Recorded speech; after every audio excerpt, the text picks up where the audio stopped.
مساء الخير. تعالوا نجرب مع بعض تمرينات بسيطة وسهلة بس ليها أثر قوي جدا بالإيجاب على النفسية بتاعتك.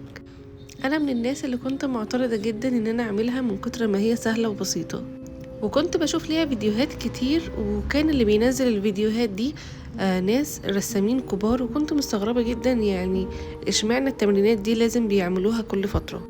وكان كابشن الفيديو مختلف من رسام للتاني، يعني في رسامين بيستخدموا التمرينات دي لما يقعدوا فترة كبيرة ما يرسموش ويرجعوا يرسموا مرة تانية.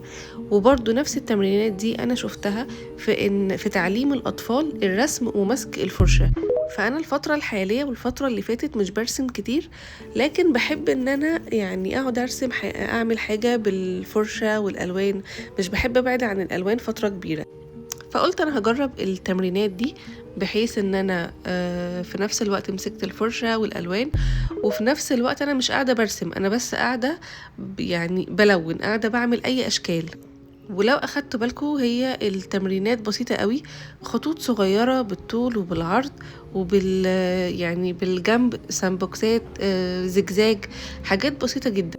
وللعلم انا مسرعة الفيديو جدا، فالتمرينات دي بتاخد من 20 لنص ساعة، ده اقل حاجة ممكن تعملوها، فعلا بتصفي الذهن جدا. ولو انتوا حابين تعلموا اطفال الرسم خليهم يعملوا التمرينات دي فرشة رفيعة والوان، وكل تمرين بلون معين. ولو انتوا بقالكوا فترة كبيرة ما رسمتوش، فجربوا التمرينات دي بجد هتساعدكوا جدا جدا ان انتوا ترجعوا للرسم واحدة واحدة، خصوصا ان هي ما فيهاش اي ضغط.